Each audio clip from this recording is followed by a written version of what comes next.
Hi, I'm Paul, and in this video, I'm going to share with you a simple one-person property business that will make you £10,000 a month, or 15 or 20 or 30k a month.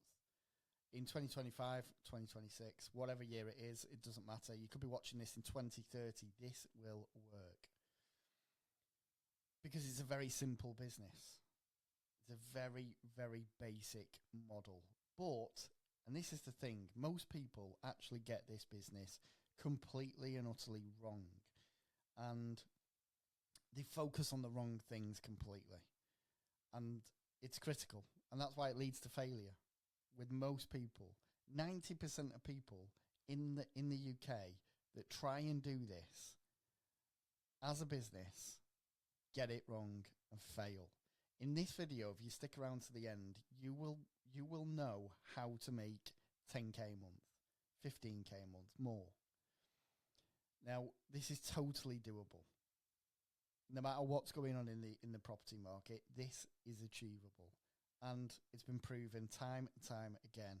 I've done this time and time again, and so have my mentees that I work with. So I want to start with this bit over here. Let's just zoom out a little bit. So what am I talking about? What sort of business are we talking about here? I'm talking about property sourcing and deal packaging. Now, a lot of people have heard about what property sourcing is, but just as a nutshell, it is the complete opposite of what an estate agent is. So an estate agent, it helps you sell a property. We all get that. You put your property on the market with an estate agent, they sell it for you, job done. A property sourcer or deal packager will do the complete opposite of what that is. So we just help property investors buy a property. We're kind of, another way of looking at it is we're a personal shopper for a property investor. They tell us what they want. We go and find it and put it in front of them. They buy. It's as simple as that. So that's what a property sourcer does. And the way they generate money is they take what's called a sourcing fee or a finder's fee. So every time they find something, put it in front of the investor. If the investor purchases, the investor then pays you a fee. And that fee can be 5k, 6k, 3k, 4k, 7k, 10k. I literally just got off a call with a mentee who did a deal and he got £14,000. Admittedly, that was in London and that was for a pretty big deal. But generally, as a rule of thumb, if you accept that every deal is 5k. So one person, one investor that you work with equals 5k. You can see how quickly you could scale up to 10k a month because that's only two people. That's only two deals. But let's not get ahead of ourselves. Let's focus on this first bit because this is critical. This is where a lot of people go wrong. So find your people first. What am I talking about? Surely this is about deals. Surely this is about property. You're probably thinking, well, it's not actually. It's a people business. Being a property sourcer is a people business. If you can't communicate with people well, if you can't engage with people very well and, speak and talk and have a conversation, then you're going to struggle. So go and do something else. Because it is a people business. So like any business, we try and fix a problem and give a solution, give the result. Now, investors have various different problems, and a lot of it is that they don't have the knowledge, they don't have the time. So a lot of people make the assumption, incorrect assumption actually. Well, it's a partial truth. A lot of people think, well, what type of investor am I looking for? I'm looking for somebody who's cash rich and time poor. Yes, you do want money. You do want people who have got money. You want cash rich. And you do want people who are time poor because they haven't got the time to kind of find the next investment property. That's true. Although it's only a half truth because it's too generic. It's just not enough of an ideal client avatar. So let me explain this.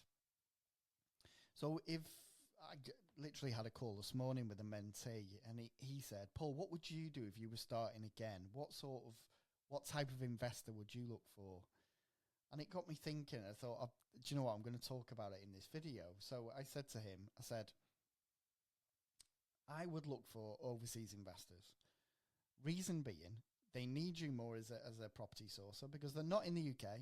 They are not, they don't understand the areas of the UK. They may have read some things online, but they don't have the high level knowledge of different areas. So as an example, I had a client years ago say to me, Paul, I've heard Manchester's a great place to invest.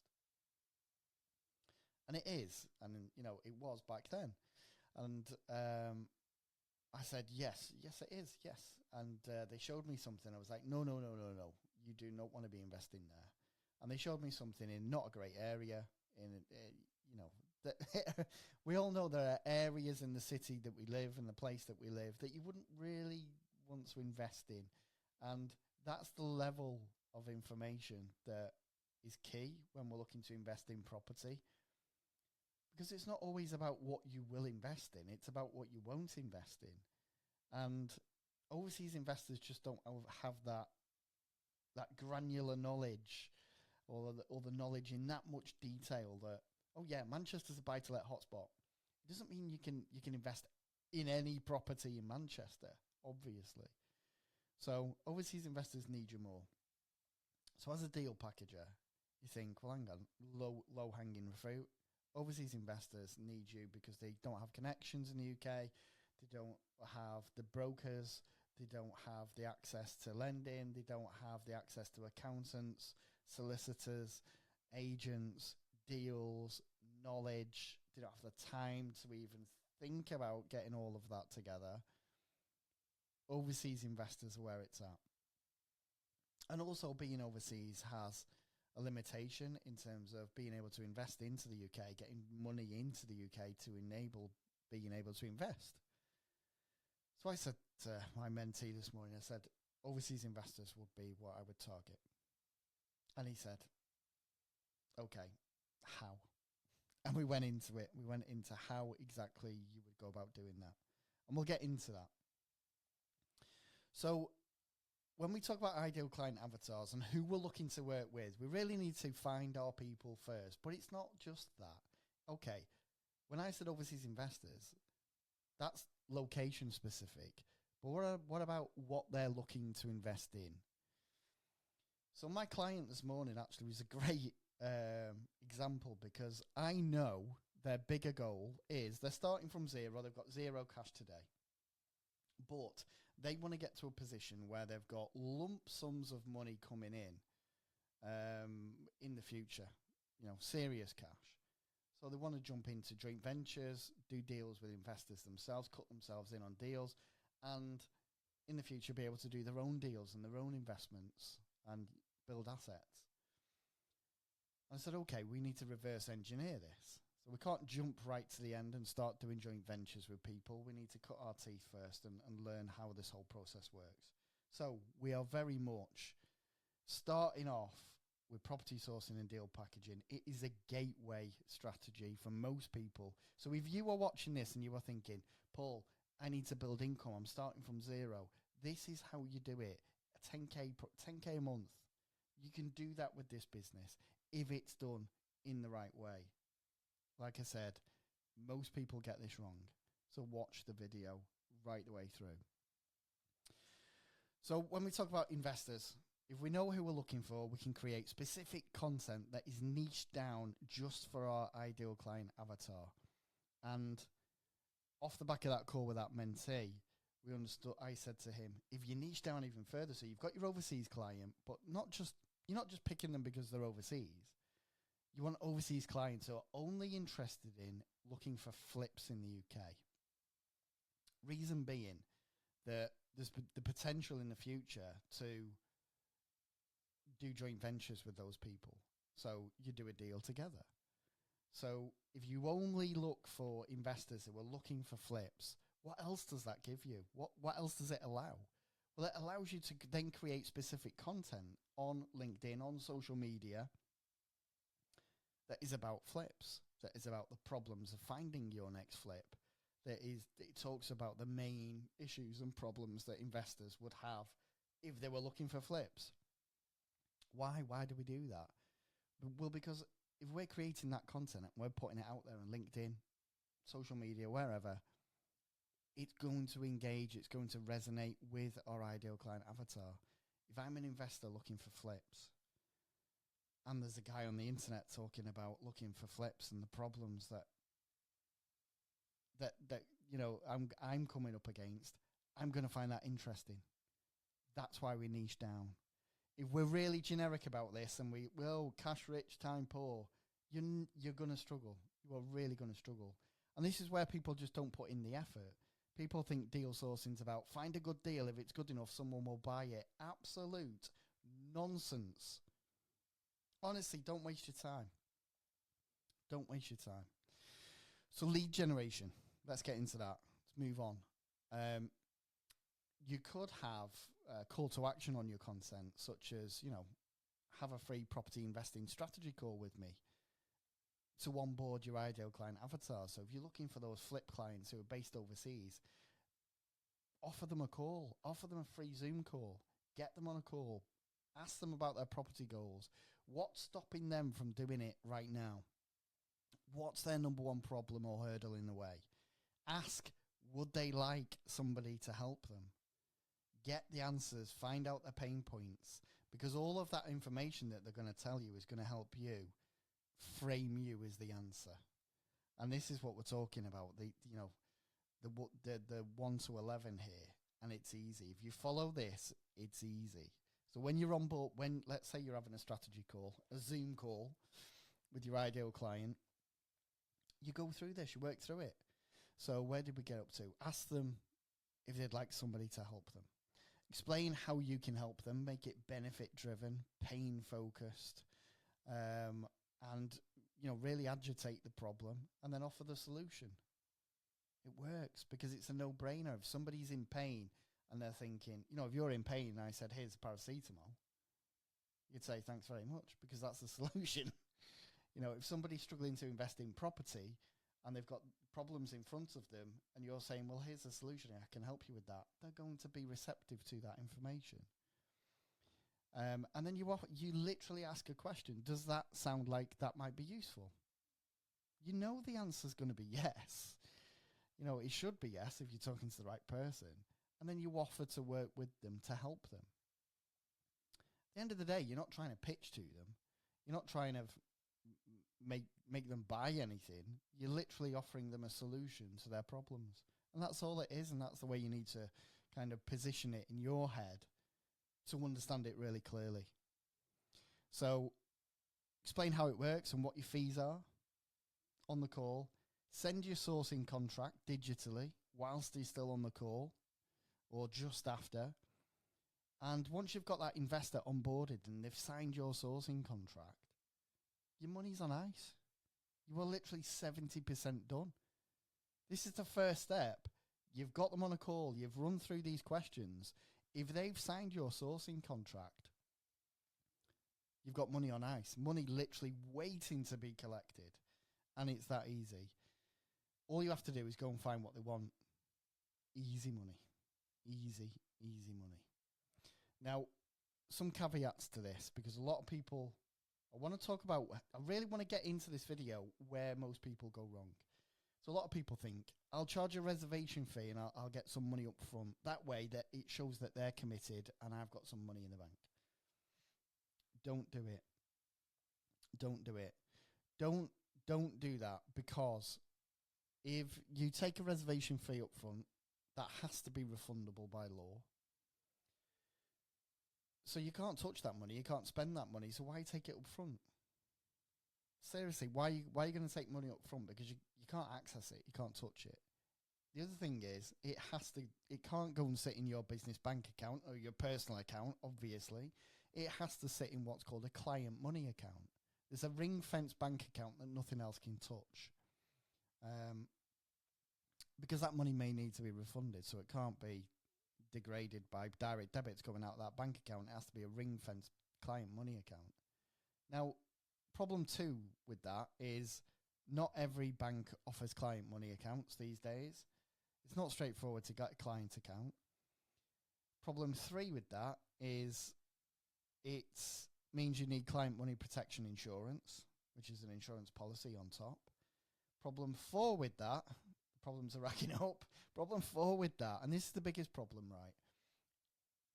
Position yourself, you're the investor. Okay, so if you're the investor and I'm the sourcer and I'm saying to you, look, just pay some money up front, and yeah, it's refundable, don't worry. If you don't go ahead with buying the property, I'll refund it. Pay some money up front. You're asking them to give you money, but they haven't received the service. They haven't received the opportunity, the deal, the solutions they're paying. Yet you're asking for money straight away. So straight at the very point in this relationship between you and your investor client, when you're trying to build trust and rapport and you're trying to make friends, then you go and put a big hurdle in the way and say, give me some money. You're holding your hand out and asking for money. It's counterproductive. Most investors will take a backward step from that and not be comfortable with giving you money essentially for nothing. So whilst there is a logic to, well, let's get a commitment fee from them or a reservation fee, however you want to call it, I can see the logic, but the reality is it's problematic and you don't need it in your life. So don't take a reservation fee, just get your fee at the end. When the property exchanges, invoice them for your sourcing fee. It's as simple as that. Simple as that. So let's move on. Let's move down here. So don't find random property deals. This is the number one mistake. Number one mistake that people make. And this is why people don't make any money with property sourcing and deal packaging, because they're told on training courses, in these seminars and webinars, and these property gurus telling them, go and find a deal. If it's good enough, someone's going to buy it. It's a complete waste of time and energy, because you're going to fail 100%. 100% you will fail. And when most of the crowd out there, most of the deal sources in the UK are failing, why would you follow them and copy what they're doing? You know, don't just assume that you sell deals on social media, because that is just literally an amateur move these days. Amateurs try and sell deals on Facebook groups, in WhatsApp groups. It doesn't work like that. Professional property sources and deal packages do not post their deals on social media. Let me tell you that. Why? Because they're onboarding investors, real clients with money. They're onboarding them properly, using the correct contracts, not NDAs. Please don't use an NDA. If you're a deal sourcer using an NDA, ask yourself some questions. You need a proper sourcing contract. Now, going and finding a random property deal is like buying someone a tailored suit when you don't know their size, style, or gender, and you're hoping that they love bright green suits. It's like wrapping a gift without knowing who it's for, what they want, or if they celebrate anything at all. Think about it, right? You're trying to find the deal before you even know what the client wants. It makes no logical sense. And this thing that the property gurus and the property trainers in the UK talk about, well, if you find a good deal, then someone will buy it. Honestly, honest to God, it is so wrong and so basic. So basic. And here's why. Because how do you know what you're looking for? Are you just looking for something cheap? And if it's cheap, that means there's some value attached to that because it's below market value, so therefore it's a great deal. Incorrect. This below market value stuff that people keep banging on about in the UK and the gurus talk about all the time is absolute nonsense. Because if something is below market value, think about this. It's below. If a property is sold below market value, it's sold below its market value because it's not worth market value. It's got problems. It's got issues that are going to cost money to fix. Think about it. So as soon as you start spending money to fix the problem,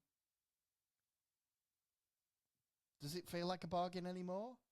Well, I bought this property and it had 50 grand off. 50 grand below market value. Amazing. Oh, but it didn't have a roof. So I had to pay to get the roof fixed. And now it's got a new roof. But it cost me 50k to get the roof fixed. Like, seriously, that is what BMV is. It's why it's a nonsense.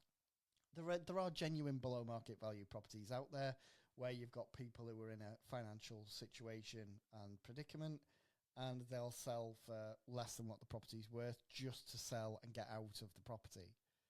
Granted, accepted, of course, that is a scenario that is possible. But most things that are below market value, they're not below market value.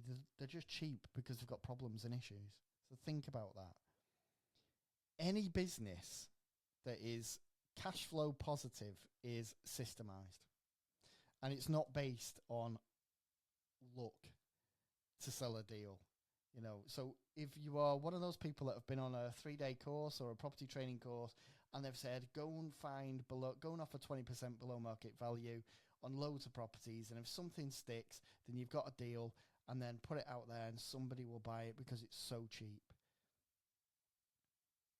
It's just so amateurish. And no business can be kind of... You can't run a business doing that.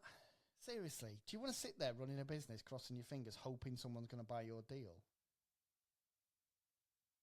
You don't. Nobody does. Come on.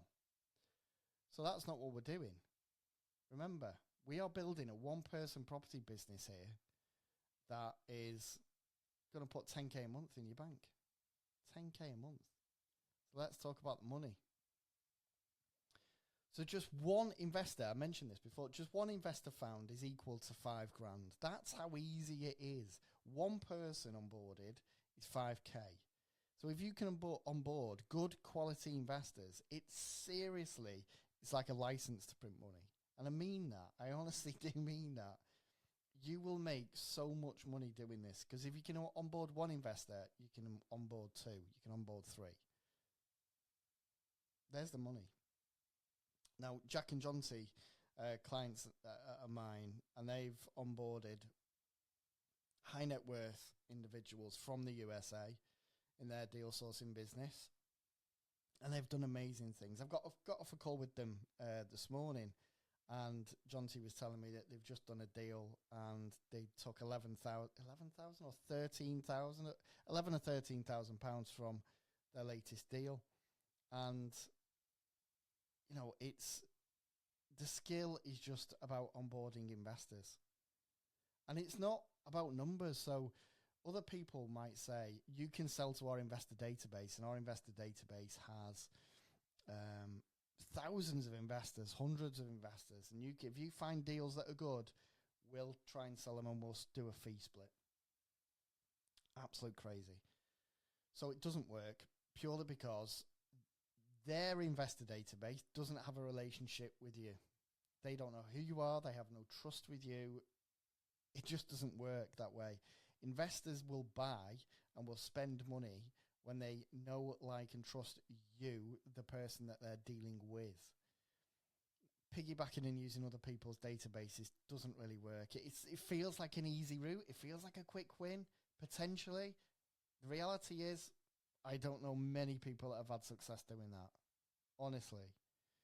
And it's not a numbers game, it's a quality game. Jonathan, one of my very first investors that I come across, was an investor, but he also turned out he was a bit of a trader. So he'd like to buy property, flip property, buy stuff that he could flip on pretty quickly. So he was a bit of a trader. He held on to some properties and had a portfolio, but he was always buying and selling. Now, we did a lot of business together, through one person, because I onboarded an investor there that he wasn't just buying a buy to let and that was it. He was constantly buying and selling, and I was involved in pretty much everything he did for years and years and years. I made a lot of money from one person. So don't think that you have to find hundreds, thousands of investors. You don't. You need to find one. Just start with one. That's 5K, and then we scale from there. And let's talk about scaling. So scaling beyond the sourcing fees and making serious money. So there's different ways you can do it. So let's talk about that.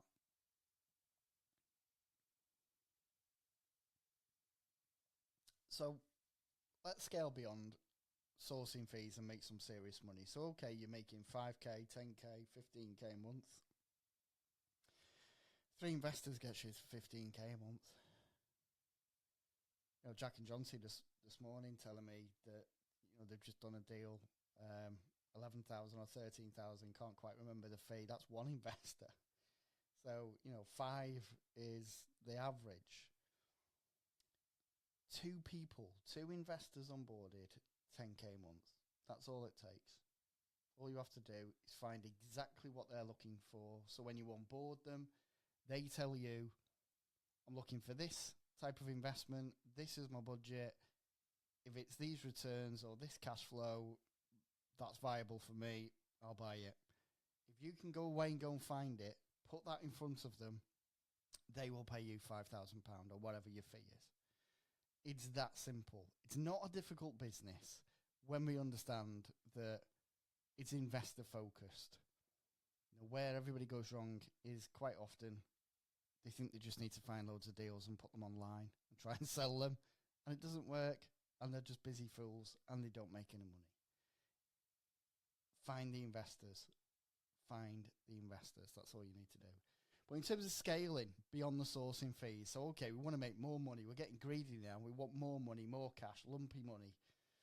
How can we do that? So joint ventures, angel investors, moving away from sourcing and doing your own deals.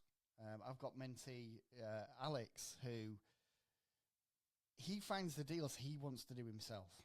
So he approaches it in a very different way. He sees stuff that he wants to do, and he thinks, right, okay, I need to go and find an investor to fund this deal.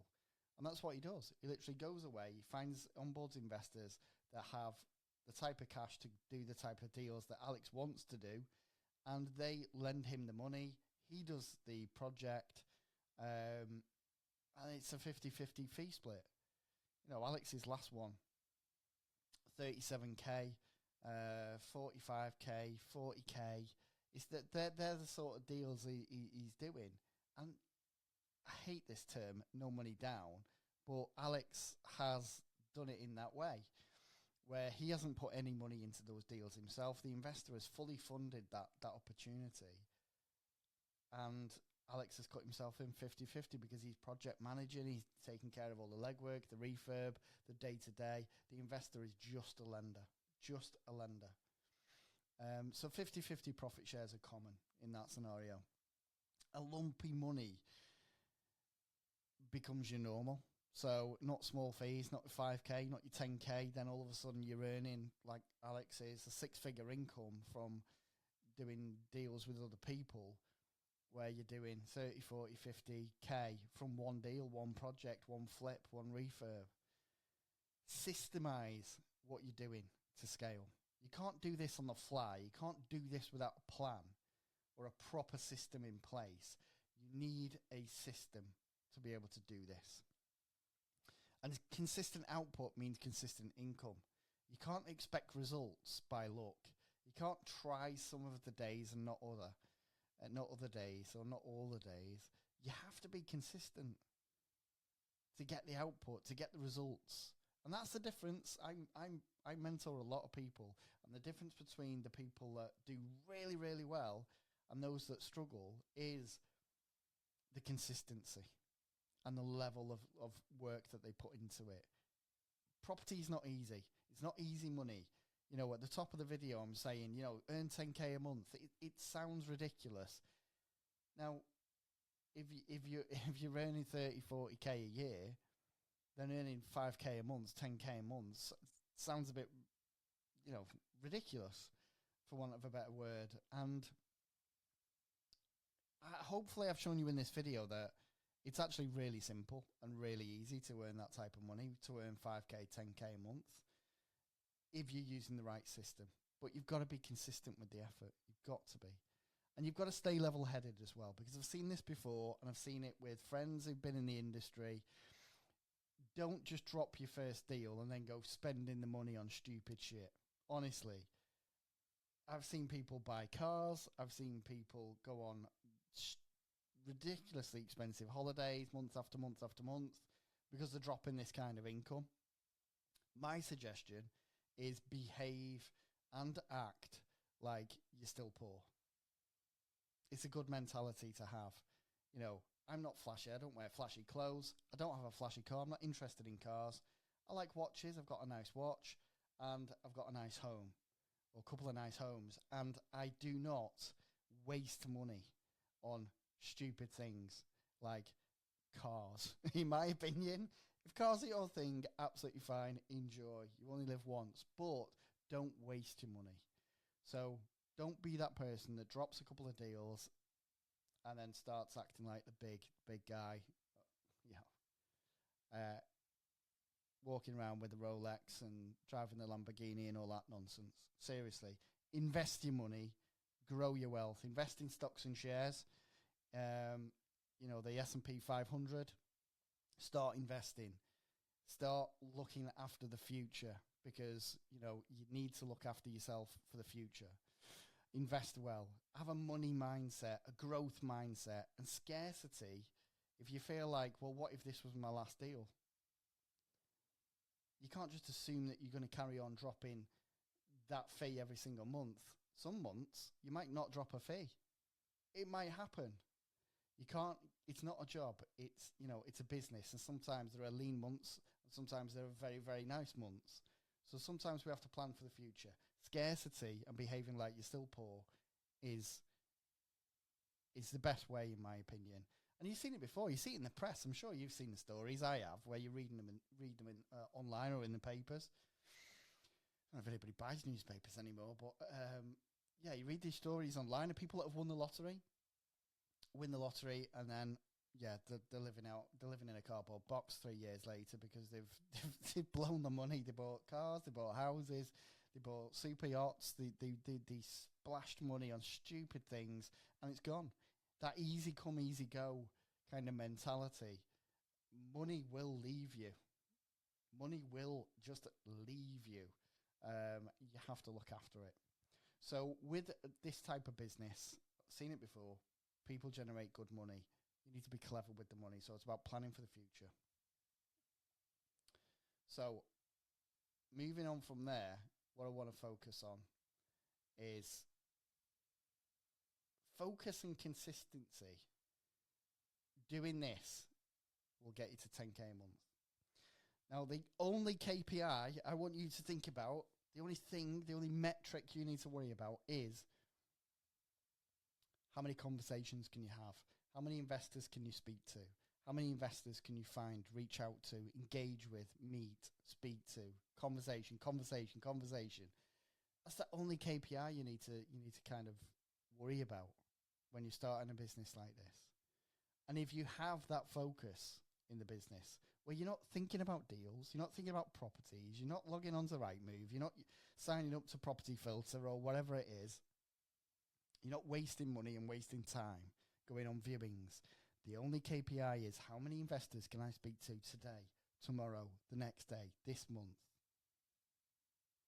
Seriously, that's where most people go wrong. Investors. That's where the focus needs to be. That's the only focus. So 100% of your time is focused on investors.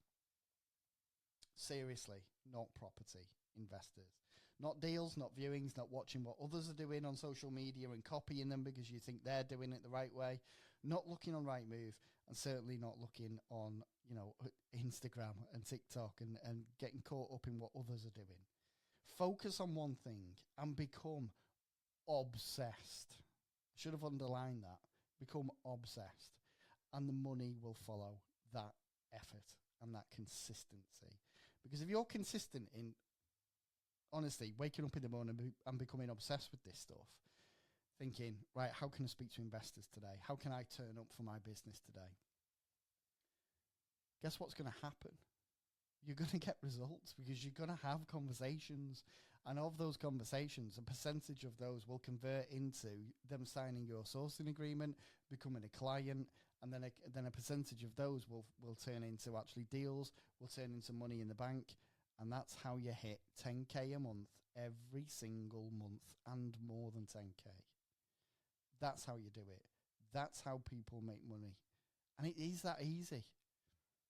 You know, this sounds easy. It's like, you know, I'm not giving away secrets here. This is basic. But the brutal reality is most people don't do this. Most people don't. Most people fail because they're not focusing in the right areas, because they're doing all of these things, going on viewings, because a lot of people make the mistake of, if I go on lots of viewings and I'm putting in offers and I'm speaking to agents, I feel like I'm in the game. I'm busy. I feel like I'm doing it. You're not really. You're just wasting your own time. Because if you don't have investors lined up to buy those deals, or you're not sourcing bespoke for your investor client, then what on earth are you doing on a viewing? Why are you talking to agents? Why are you putting fake deals out on social media to try and get investors on the hook? Like, seriously, come on. Focus and consistency in the right areas. So I want to talk about big mistakes to avoid and myths. So, right, here we go. Don't think using other people's investor lists will mean that you can sell a deal. We've already brushed upon this. I'm not going to dive into it. But don't use other people's investor lists. Looking for shortcuts never works. I've been 20 years in the game. If there's a shortcut, then show me one, please. There are no shortcuts. It's hard graft in the right areas. A focus on the right things gets the results. And that's it. End of story. Wasting time sourcing deals without buyers already being lined up. Just said it. Saying it again. Seriously, that's where most people fail. And listening to big name property trainers that are all over the place, the big gurus, we all know who they are, and buying expensive courses. You don't need to buy expensive property courses. You do not need to listen to these big name property trainers who are out there teaching people how to do this incorrectly.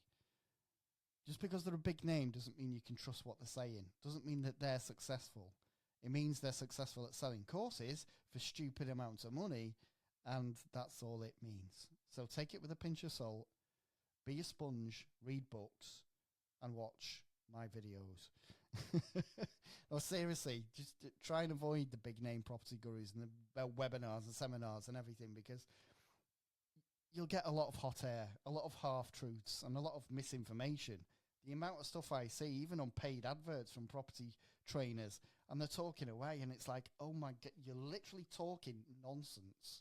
Nonsense. Honestly, it bores my blood. Don't get me started. Because they teach a flawed method. You get stuck.